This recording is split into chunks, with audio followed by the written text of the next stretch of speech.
Mon mari a trompé la stagiaire, alors je lui ai donné ses sacs devant toute l'entreprise. Ce soir-là, après le service commémoratif de ma mère dans une petite église de Santa Monica, je suis retourné à notre appartement en attique, les pieds lourds et le cœur vide. Les murmures, les condoléances et les étreintes polies s'accrochaient encore à moi comme une fine couche de fumée. Je voulais juste enlever la robe noire, me démaquiller et enfouir mon visage dans un oreiller sans forcer un autre sourire. Mais le destin n'en avait pas fini avec moi. Alors que j'entrais dans la chambre, la douce lueur de la veilleuse projetait de longues ombres sur le mur d'ivoire. L'iPad de Tyler, mon mari, reposait négligemment sur la table de chevet. Une notification illumina l'écran, je n'arrête pas de penser à la nuit dernière. Même heure demain. Je me figeais. Mon esprit n'avait pas encore réalisé. Le chagrin du service de ma mère était encore vif, pourtant mes yeux se sont verrouillés sur l'écran comme s'ils avaient été hypnotisés. J'ai déverrouillé l'appareil sans hésitation. En quelques secondes, tout ce en quoi j'avais cru commençait à voler en éclats, des messages, des photos, des réservations d'hôtels et des échanges torrides indubitablement entre Tyler et une certaine Rachel, que j'ai rapidement reconnue comme la nouvelle stagiaire de son cabinet. Elle n'avait que 24 ans. Je me suis effondré à côté du lit, les paumes glacées. L'ironie était cruelle, pendant que je m'effondrais à cause de la mort de ma mère, mon mari s'enregistrait dans des hôtels de Beverly Hills avec une fille assez jeune pour être sa petite fille. Je n'ai pas pleuré. Peut-être que j'étais déjà à court de larmes après 3 mois à regarder maman s'éteindre. Ce qui restait, c'était un silence profond et douloureux et une fureur bouillonnante, comme de la lave en fusion sous le masque fissuré du sang-froid. Tyler et moi nous sommes rencontrés pendant ma dernière année à la faculté de droit de l'UCLA. Il avait 8 ans de plus, un assistant d'enseignement avec un sourire chaleureux et des yeux attentifs. 14 ans ensemble, 6 ans de mariage, 3 cycles de FIV ratés et des dizaines d'injections hormonales qui m'avaient laissé le ventre gonflé et meurtri. Je pensais que nous étions une équipe, une famille attendant un miracle. Il s'est avéré que le miracle qu'il voulait se produisait dans le lit de quelqu'un d'autre. Je me souvenais des phrases familières, juste une réunion tardive. Elle est nouvelle, je la parraine. Chacune me giflait maintenant à travers des souvenirs que j'avais autrefois chéris. Les voyages d'urgence, les séances de sport tardives, tout cela constituait un mensonge parfaitement calculé. Tyler n'avait pas seulement trahi notre mariage, il avait trahi chaque goutte de sueur que j'avais versée en essayant de maintenir notre vie ensemble. La plupart des gens imaginent que les femmes le découvrent par des confessions ou des confrontations dramatiques. Pas moi. J'ai découvert en silence, pas de cris, pas d'avertissement, juste un message et tout mon monde s'est effondré. J'ai verrouillé l'iPad et l'ai replacé soigneusement. Mes mains tremblaient, mais j'ai gardé ma respiration régulière. Ma mère disait, si tu ne peux faire confiance à personne d'autre, fais-toi au moins confiance à toi-même. Et à ce moment-là, j'ai su que je ne m'en dirais pas, et que je ne plaiderais pas. Tyler n'avait aucune idée que la femme qu'il appelait autrefois, épouse, venait de renaître des ténèbres, de la trahison et des cendres d'une vie ancienne. J'ai passé le reste de cette nuit-là sur le sol de mon bureau, la lampe de bureau éclairant le tapis usé. Sur l'écran de mon ordinateur, j'ai créé un nouveau dossier, La Vérité. À l'intérieur, j'ai sauvegardé chaque capture d'écran des messages entre Tyler et Rachel, classés chronologiquement depuis les débuts aguicheurs jusqu'aux références codées que je supposais être des surnoms pour des rendez-vous à l'hôtel. J'ai retracé chaque lieu, Marriott Santa Monica, The Peninsula, même le complexe hôtelier que j'avais autrefois prévu pour notre anniversaire, utilisé par eux avant même que je ne parle de l'idée à Tyler. J'ai rouvert l'ancien courriel professionnel de Tyler, toujours accessible depuis qu'il m'avait demandé de l'aide pour réparer son calendrier. Là, j'ai trouvé des factures d'hôtel jointes à des notes de frais négligemment intitulées « Réunion avec des clients potentiels ». Ce client portait des robes moulantes et appelait mon mari, Tyber. Dégoûtant. Je ne considérais pas Rachel comme l'autre femme, elle n'était qu'un outil que Tyler utilisait pour combler le vide qu'il avait lui-même créé. Je n'allais pas me battre pour lui. Je n'allais pas crier. J'allais planifier. Le lendemain matin, j'ai contacté une vieille amie, Joanna Reeves, maintenant détective privée spécialisée dans la malversation financière. Nous avions fait nos études de droit ensemble, mais elle avait pris un chemin différent, poursuivant la vérité discrètement et avec une précision que je n'aurais jamais imaginé possible. Nous nous sommes rencontrés dans un petit café à Pacific Palisades. Je lui ai tout raconté sans sourciller.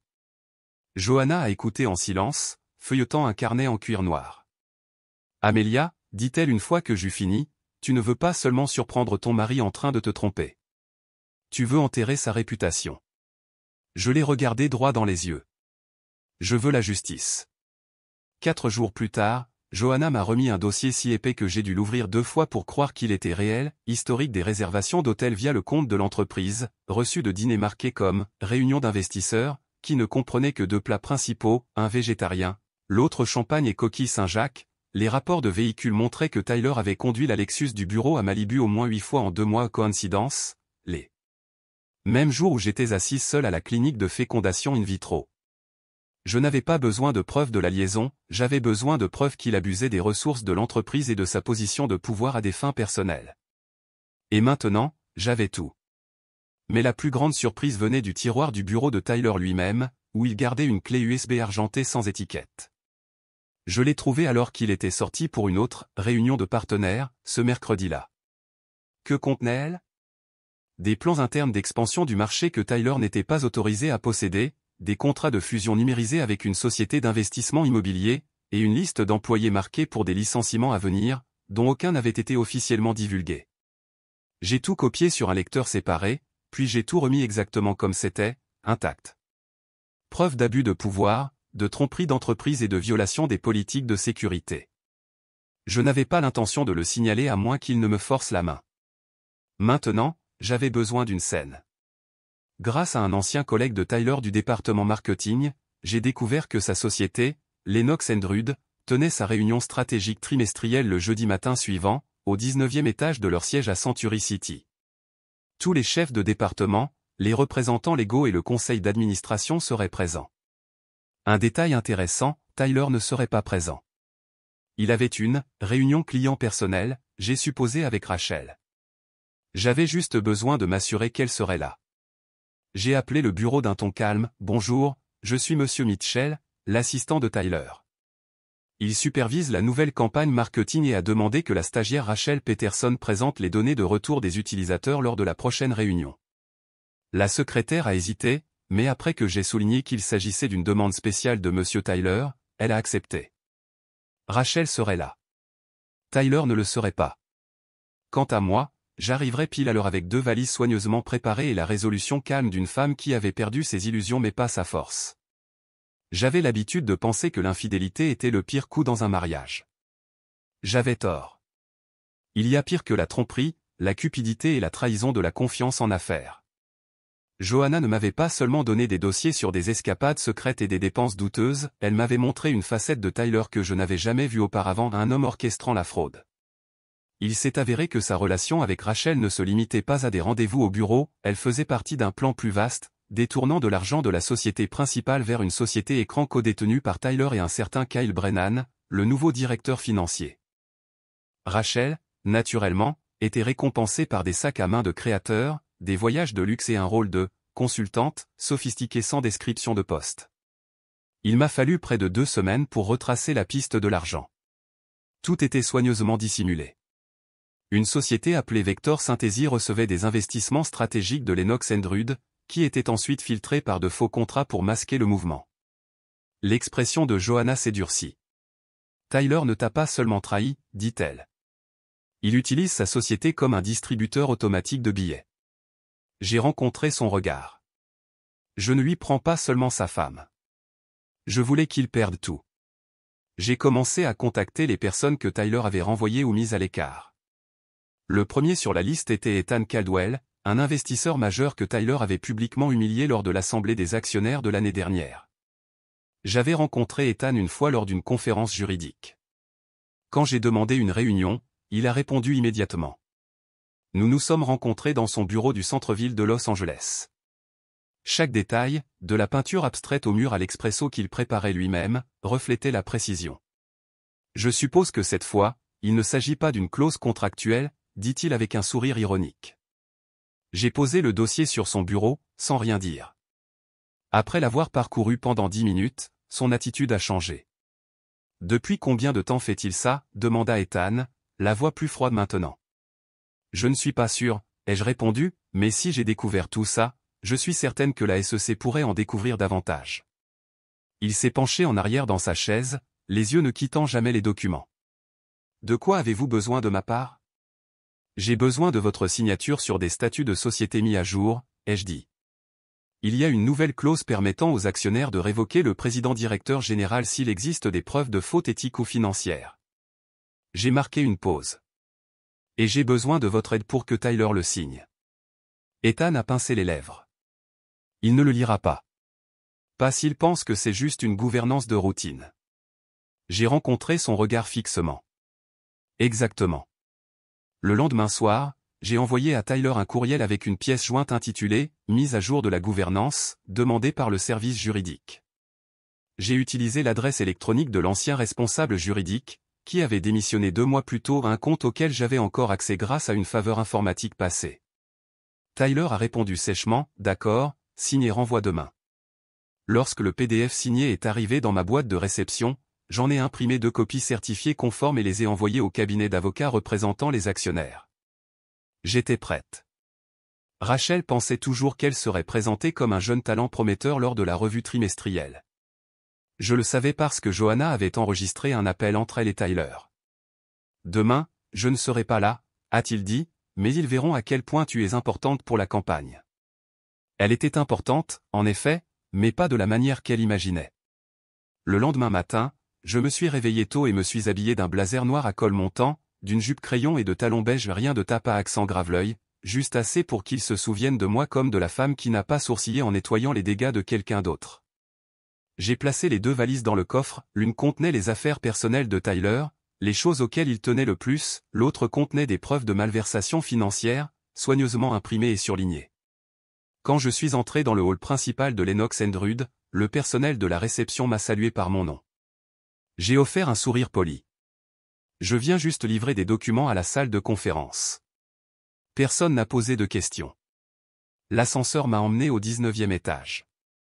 Lorsque les portes se sont ouvertes, j'ai vu le panneau « Revue stratégique trimestrielle, salle de conférence A ». Des voix murmuraient à l'intérieur. J'ai avancé, saisi fermement les poignées des valises et pris une profonde inspiration. La scène était prête. Tout ce que j'avais à faire était de commencer l'acte final. Je suis sorti de l'ascenseur à exactement 8h30 du matin. Le 19e étage de Lennox & Rudd était silencieux comme une bibliothèque. Le seul son provenait de la grande salle de conférence au bout du couloir, la salle A. Un panneau à l'extérieur indiquait « Revue stratégique trimestrielle, présence de la direction requise ». J'ai resserré ma prise sur les poignées des 2 valises, l'une d'un bleu marine profond, l'autre d'un argent élégant. Elles roulaient silencieusement sur l'épaisse moquette, ne faisant aucun bruit, mais je savais que le véritable fracas venait de moi, pas des roues. Je me suis arrêté devant les grandes portes vitrées. À l'intérieur, une rangée de personnes étaient assises en ligne formelle, la lueur du projecteur jetant des ombres nettes sur leurs visages sérieux. Au centre de l'écran se trouvait Rachel. Elle portait un chemisier blanc ajusté, des boucles souples tombant sur ses épaules, se tenant avec assurance près du bout de la table. Elle présentait avec enthousiasme les indicateurs d'engagement des utilisateurs de la dernière campagne médiatique, une télécommande dans une main, l'autre gesticulant avec fluidité vers les graphiques, comme si elle était née pour faire cela. C'était parfait. Un moment en or. J'ai pris une profonde inspiration et j'ai poussé la porte. Le silence a envahi la pièce. Tous les yeux se sont tournés vers moi, une femme en blazer noir, rouge à lèvres rouge profond et un regard clair et résolu. Derrière moi, les 2 valises ont roulé silencieusement dans la lumière. Rachel s'est figée au milieu d'une phrase. Elle m'a regardé, puis les bagages, puis de nouveau moi, comme si son cerveau ne pouvait pas traiter ce qui se passait assez vite. J'ai avancé lentement, m'arrêtant juste en face d'elle. « Bonjour », ai-je dit calmement, comme si j'ouvrais un exposé juridique standard. « Je suis Amelia Carter, l'épouse ou plutôt, la future ex-épouse de Tyler Mitchell. » Un faible murmure a parcouru la table. Je me suis tourné vers Rachel, lui adressant un léger sourire entendu. « Je crois que vous connaissez ces objets ?» J'ai fait rouler la valise argentée vers l'avant et l'ai ouverte doucement. À l'intérieur, parfaitement pliée, se trouvaient les effets personnels de Tyler, des vestes ajustées, des cravates en soie, sa montre préférée et un flacon de parfum Tom Ford encore étiqueté. J'ai pris une chemise blanche Zegna, une que Tyler envoyait toujours au nettoyage à sec séparément, et les jeté nonchalamment sur la table devant Rachel. Les gens aimaient porter ça aux réunions.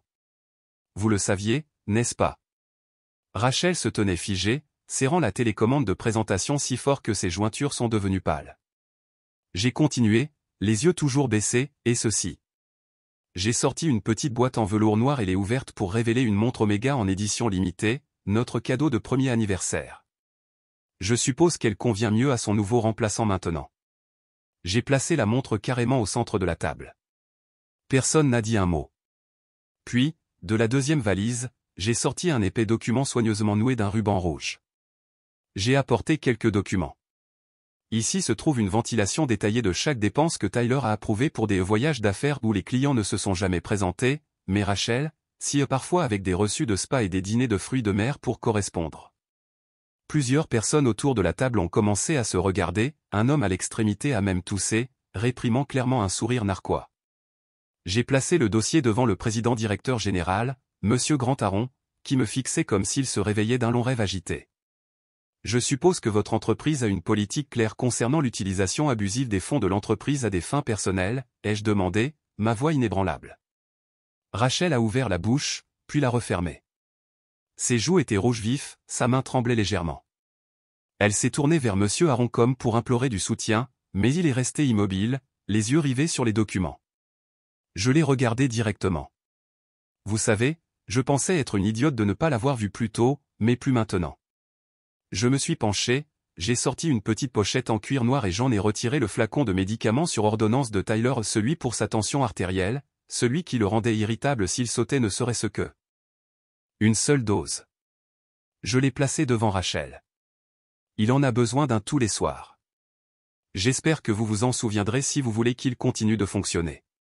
Un rire étouffé s'est échappé du côté gauche de la table. Personne ne m'a interrompu. Personne ne m'a dit d'arrêter. J'ai regardé autour de la pièce, où chaque regard était maintenant fixé sur moi, non pas avec pitié, mais avec un mélange d'admiration et de respect stupéfait.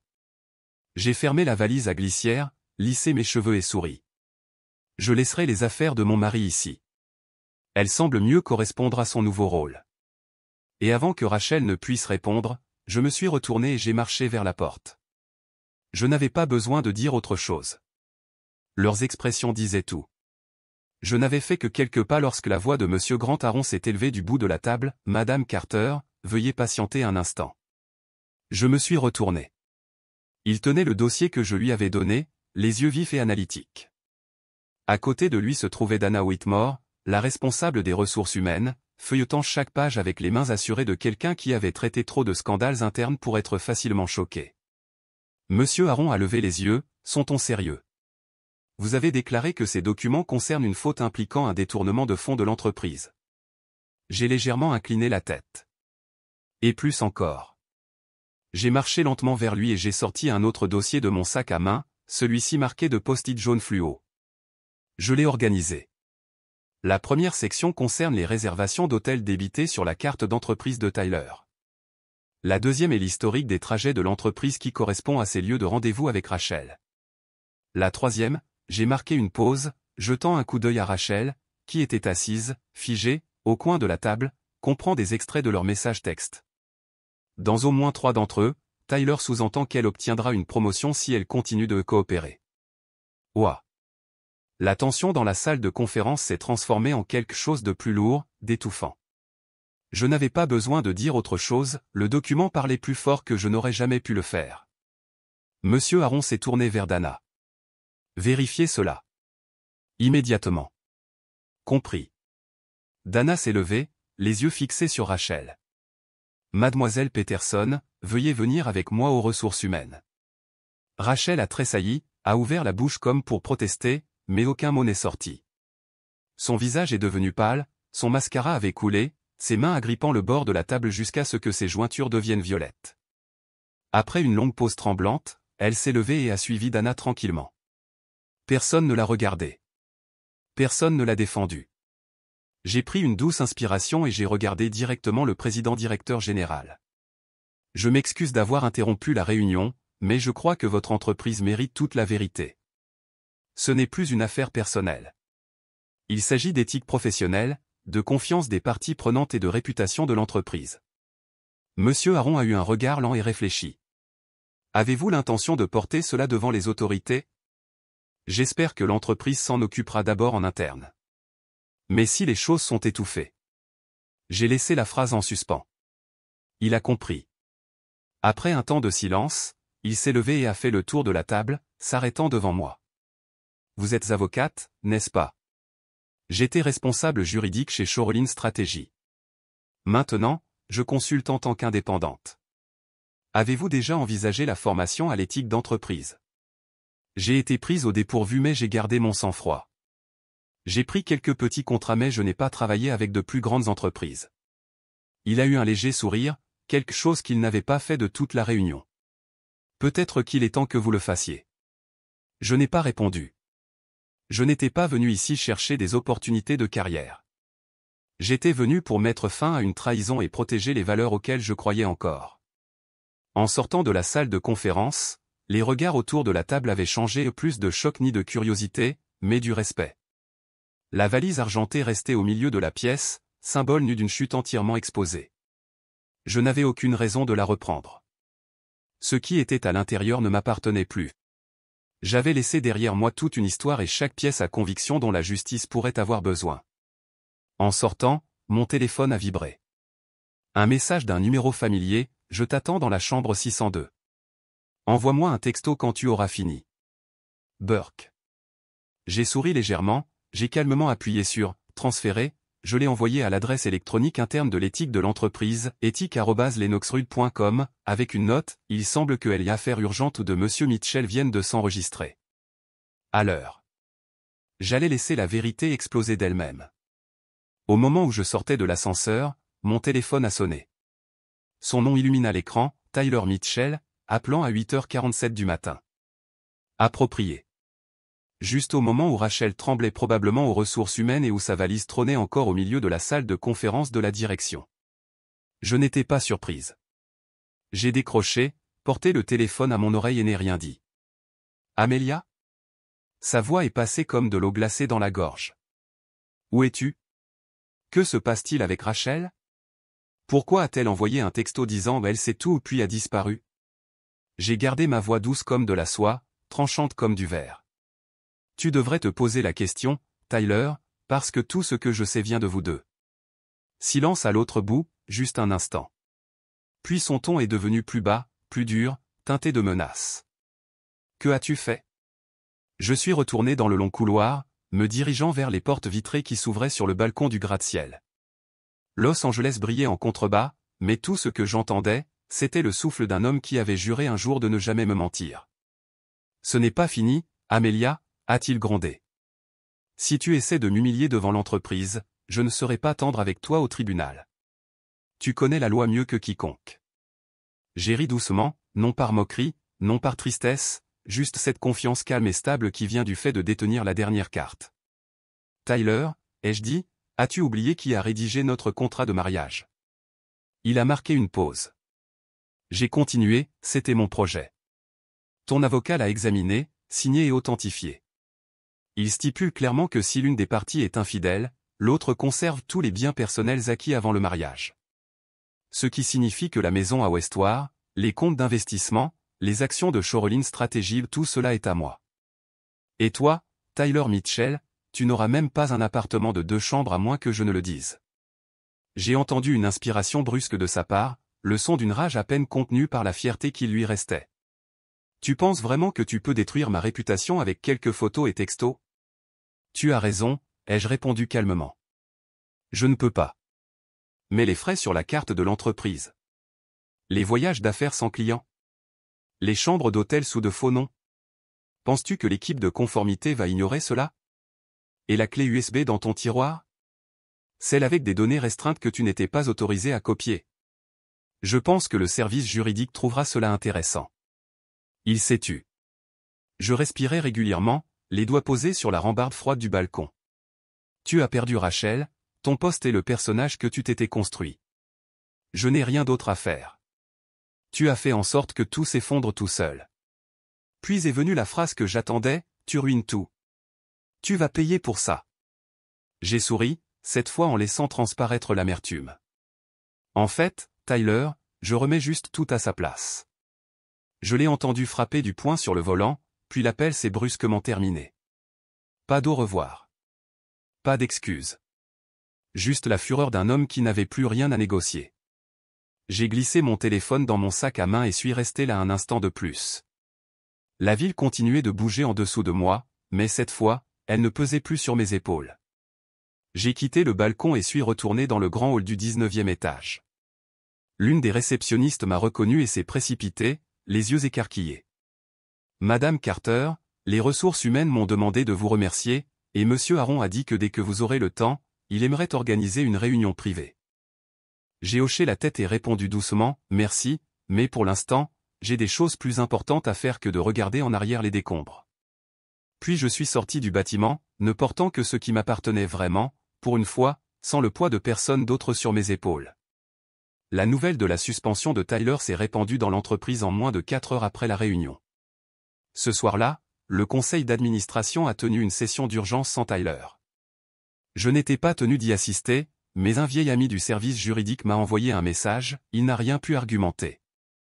Tes preuves ont réduit la pièce au silence. Le lendemain matin, Tyler Mitchell était officiellement licencié pour violation grave de l'éthique d'entreprise et de la politique de sécurité interne. Le courriel a été envoyé à toute l'entreprise. Il ne mentionnait pas de détails précis, mais tout le monde savait ce qui s'était passé. Les chuchotements dans les couloirs se sont transformés en un silence las, la chute d'une personnalité de haut rang laisse toujours des répliques. Rachel Peterson, la stagiaire autrefois prometteuse, a été réaffectée au soutien documentaire, une pièce sans fenêtre, sans projet et sans avenir. 3 mois plus tard, elle a discrètement quitté l'entreprise lors d'une réduction de personnel de routine. Quant à moi, je n'ai pas demandé le divorce tout de suite. Je voulais que Tyler s'assoie avec la réalité que chaque once de contrôle qu'il avait autrefois avait disparu. Après avoir été licencié, il m'a appelé une fois, non pas pour s'excuser, mais pour renégocier les finances. Nous nous sommes aimés autrefois, Amelia, a-t-il dit, la voix fatiguée. Tu n'as pas à tout me prendre. J'ai jeté un coup d'œil à une photo de ma mère sur le bureau et j'ai répondu d'un ton qu'il ne reconnaissait plus, Tyler, tu as tout perdu toi-même. J'ai juste allumé la lumière pour que les autres puissent le voir. 3 semaines plus tard, les papiers du divorce étaient signés. Aucune contestation. L'accord prénuptial tenait bon. Mes biens personnels, notre maison de Westward, nos comptes d'épargne et nos investissements d'avant le mariage étaient intacts. Il est parti avec seulement ses vêtements et une voiture en leasing avec 6 mois restants sur le contrat.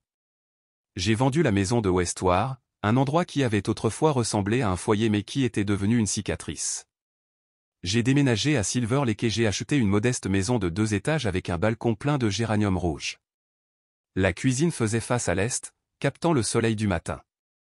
Le jardin arrière avait juste assez d'espace pour un petit potager, exactement comme ma mère en avait rêvé mais n'avait jamais pu planter. J'ai adopté un golden retriever nommé Rusty. Il aimait se coucher à mes pieds pendant que je travaillais et aboyait après les hommes étranges près du portail, non par colère, mais comme pour me rappeler, fais attention à qui tu laisses entrer, surtout s'ils ne savent pas comment garder ton cœur en sécurité. Chaque matin, je me réveillais tôt, préparais du café et promenais Rusty autour du lac. J'ai appris à vivre sans synchroniser mon calendrier avec celui de quelqu'un d'autre, sans avoir besoin de rappel ou de validation. Je lisais des livres près de la fenêtre, laissais la lumière du soleil réchauffer mes épaules et laissais mon esprit se reposer sans se perdre en questions tacites. Un jour, en taillant la lavande, j'ai reçu un courriel de la nouvelle direction de Lennox & Rudd. Ils voulaient que je les conseille sur la reconstruction de leur politique d'éthique d'entreprise. Le nouveau président a écrit « Nous avons besoin de quelqu'un qui non seulement comprend la loi, mais qui a aussi le courage de la faire respecter. » Je me suis assise tranquillement devant l'écran. Peut-être pensait-il que j'étais une femme sortie victorieuse d'un mariage brisé, mais la vérité est que j'ai survécu parce que je n'ai jamais perdu foi en moi-même. Ma nouvelle vie n'était pas bruyante, mais elle était honnête et suffisamment profonde pour que je ne me sente plus vide lorsque la nuit tombait. Tyler revenait occasionnellement dans des chuchotements lointains, apparemment, il avait trouvé un emploi dans une petite entreprise en Oregon sans titre significatif. Rachel a disparu de toutes les plateformes sociales.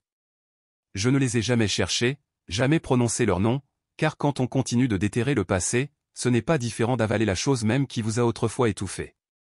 1 an après cette réunion fatidique, je me tenais dans un auditorium d'entreprise à San Diego, microphone à la main, avec une bannière géante derrière moi, reconstruire la culture d'entreprise, commencer par le courage. Personne ici ne savait que j'avais été Madame Tyler Mitchell. Ils me connaissaient seulement comme Amelia Carter, conseillère en éthique d'entreprise, la femme qui avait aidé plus d'une douzaine d'entreprises à réparer des systèmes de confiance brisés, à établir des protocoles de dénonciation transparents et, surtout, à redonner la parole à ceux qui avaient été réduits au silence. Je n'étais pas là pour prêcher, j'étais là pour raconter une histoire, non pas une histoire de divorce, mais celle d'une femme qui s'est relevée lorsque tout s'est effondré et qui a utilisé ces morceaux brisés pour construire quelque chose de plus solide. Je n'avais jamais pensé devenir mère seule, mais après tout, j'ai réalisé que vouloir un enfant ne signifiait pas garder quelqu'un à mes côtés, il s'agissait de donner un amour inconditionnel dans sa forme la plus pure. J'ai commencé le processus d'adoption une fois que tout s'est calmé, la paperasse, les entretiens, les évaluations psychologiques. Tout cela a été long et inconfortable, mais pour moi, rien n'a été plus difficile que de prétendre aller bien dans un mariage vide. En février, j'ai été jumelé avec une petite fille de 6 mois en Oregon. Son nom de naissance était Isla. Quand je suis arrivé à l'hôpital pour la ramener à la maison, l'infirmière l'a placée dans mes bras et a murmuré, « Elle est exceptionnellement calme », comme si elle attendait la bonne personne. Isla n'a pas pleuré, elle a juste ouvert les yeux et m'a regardé longuement. Nous avons déménagé dans une petite ville côtière avec une vieille bibliothèque, une boulangerie qui sentait le beurre tous les matins, et des rangées de pain murmurant tout l'été. Rusty, le golden retriever de sauvetage que j'avais adopté, est devenu le meilleur ami d'Isla. Chaque après-midi, nous allions dans le jardin, Isla nichait dans sa poussette tandis que Rusty montait la garde à côté d'elle, comme s'il avait endossé le rôle de grand frère sans que personne ne le lui demande. Le soir, je lui lisais des histoires, non pas des contes de fées sur des princesses attendant d'être sauvées, mais des histoires sur des femmes qui ont construit leur propre monde à partir des cendres. Isla grandira en sachant que sa mère avait échoué, avait été trahie, avait été rejetée. Mais plus important encore, elle saura que sa mère ne s'est pas arrêtée là. Maintenant, chaque fois que je me tiens devant des salles de conseil remplies de personnes qui avaient autrefois peur de parler, je termine toujours mon discours par une simple phrase, « Le silence ne vous protège pas du mal, mais avoir le courage de parler vous protège de la corruption du silence. » Je ne suis pas une femme parfaite, mais j'ai choisi de ne pas être oubliée dans ma propre histoire, plus l'épouse qui trouve des excuses, plus la femme qui baisse la tête en souffrant en silence. Je suis celle qui a réécrit le scénario, celle qui a choisi la fin, et celle qui s'est relevée et a continué à marcher. Un après-midi de début d'automne, Isla endormie dans mes bras, je me suis assise près de la fenêtre, regardant la lumière du soleil se déverser sur un nouveau jardin de lavande. Je n'avais pas besoin d'un succès éblouissant. Je n'avais pas besoin d'une vengeance dramatique. J'avais juste besoin d'être moi-même parce que j'avais compris qu'une fin n'est pas un point final mais un commencement à une autre histoire, une où je suis à la fois l'auteur et l'héroïne. Je n'écrivais pas pour m'accrocher à quelqu'un, j'écrivais pour me libérer. L'histoire d'Amelia ne parle pas seulement de survivre à la trahison, c'est la preuve vivante du pouvoir tranquille d'une femme qui ose se relever et réécrire sa vie. Dans le monde réel, beaucoup de gens portent silencieusement des blessures, mais comme Amelia nous l'a montré, avoir le courage de parler, de fixer de nouvelles limites et de choisir ce qui est juste même quand c'est difficile est le premier pas vers la renaissance. Personne n'est obligé de vivre comme un personnage secondaire alors qu'il a toujours été destiné à être le personnage principal. Que pensez-vous de la décision d'Amelia? Auriez-vous fait la même chose si vous aviez été à sa place? Laissez vos réflexions dans les commentaires, et n'oubliez pas de suivre la chaîne pour plus d'histoires touchantes sur la famille.